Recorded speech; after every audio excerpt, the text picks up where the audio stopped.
The Invisible Man Returns from 1940 on Blu-ray from the 30 movie set. Not quite the action and murder fest of the first one. Okay, so just like on the other ones that have 2 movies per disc, you've got to, at the start, you got to pick which one. So I was looking at the poster of the Invisible Man Returns, and I was like, oh, that's like really serious. Look at this guy. He's got like a bruise on his face or something. And then you look over here at the Invisible Woman, and like, she's like kicking someone in the butt up there, and like, everyone looks like they're having a gay old time.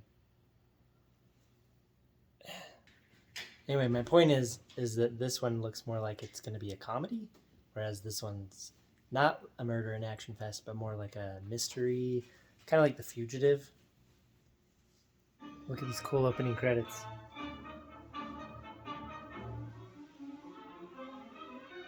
Very cool. All right, so like I said, this one is kind of more of a like murder mystery / fugitive type situation. You've got this guy who's the brother of right there, this guy, boop, who's the brother of the other Invisible Man from the last one, and then this is the current Invisible Man's girlfriend, and then this guy is the cousin, and there's a murder that happened, and the guy's getting framed for it, and so they make him go invisible. So that's kind of the plot. Also, it's cool because this is the lady from the Dracula's Daughter, who was the model that she got, and so she's got a bigger part in this one, so it's kind of cool to see her back in another movie. As far as the quality of the Blu-ray goes, it looks pretty good. It's not the worst looking, it's not the best looking, but the grain for the most part is actually moving, so they haven't frozen it or tried to scrub it out.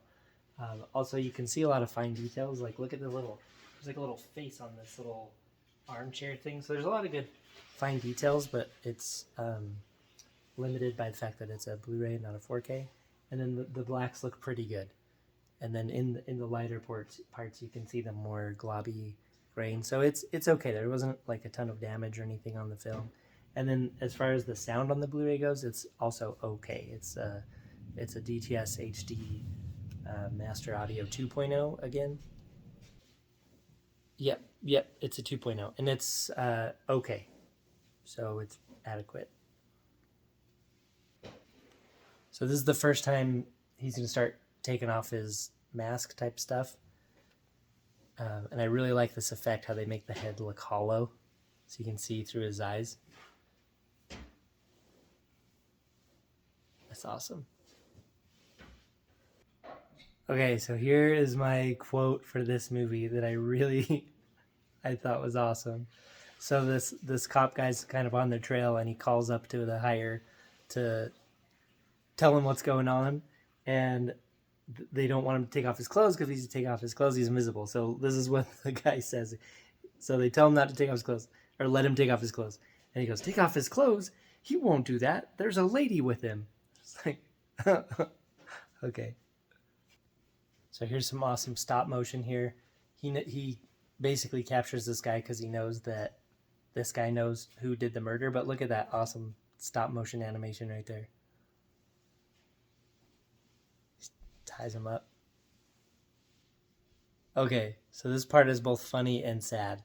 So the Invisible Man's trying to get him to write a confession for the murder, and he doesn't want to, so he pulls out a gun.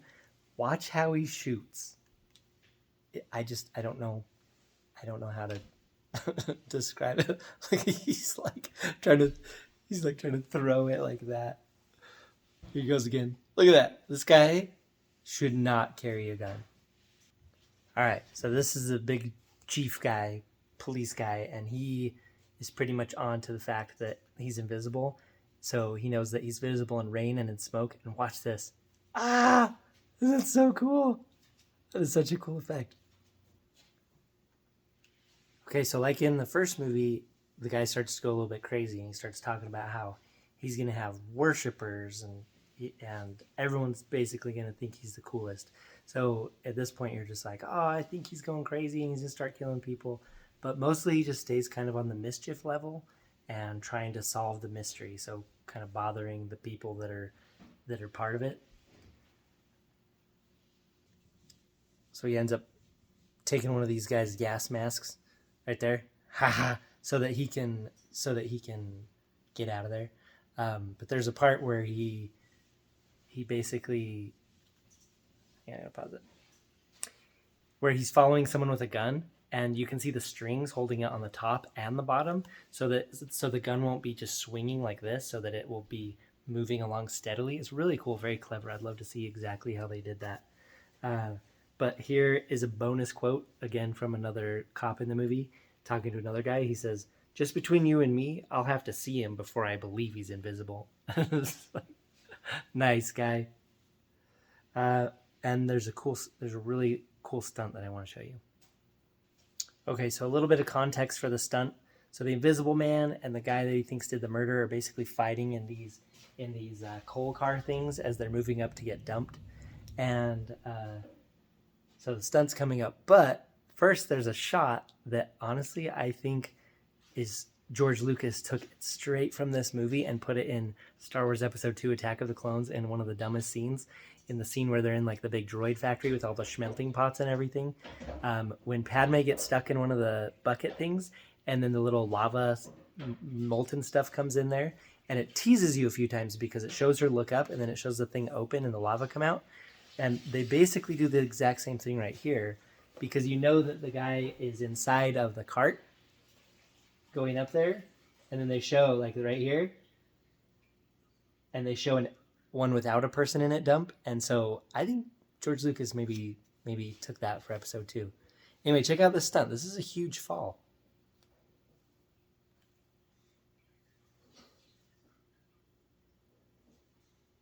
Look at this. So normally they use dummies and they just fall and land on their heads and twist in horrible ways and it looks super fake. But that was totally a guy because he was moving on the way down, and that was a pretty far distance. So I really appreciate when there's some practical stunt work in these things. So once again, we have an awesome transformation scene where he's becoming visible, and I just think it looks so awesome. Where you're seeing all the different layers, where it starts out with his blood, and you just see more and more of them appearing. That looks incredible. The special effects in this movie are really good. I really like the Invisible Man like series special effects, and I know there's a lot more of them because there's like 6 of all of these movies basically. But I'm really looking forward to more Invisible Man stuff because I really like the special effects. Okay, so overall, this one I was not super invested in the story. It was hard coming off of the action and chaos of the last one to kind of get into this one where the Invisible Man body count is 0. There's like 2 deaths, one before the movie and then one in the movie. So it was really is more of just like a who done it kind of cool special effects kind of thing. But I was not as invested in this one. I think the story itself could have used 5 more minutes at the very beginning to set up like what's going on, because it jumps in pretty quick. Let's see how long this one is. So this one's an hour and 21 minutes, so it's actually on the longer side for these kind of movies. But I think it could have used just a titch more at the beginning. As far as it ranks in the overall monster movies that I've watched so far, this one's probably like mid, maybe mid lower. Like it's very well made. It just wasn't as enjoyable, but there's no reason for that. It's just that it was a little slow and not as like chaosy, more personal. So I didn't like it as much. So it's definitely not in those top ones. It's more kind of middle of the road of these. But and then the Blu-ray looked decent and sounded decent. Yeah, it's just not as actiony as that first one, like I said already. So this one was from 1940, and the next one that we're gonna do is The Mummy's Hand, also from 1940. So this movie is the movie for October 9th. So thanks for watching. Let me know what you think and if you've seen it and if you like this kind of stuff. Thanks. Bye.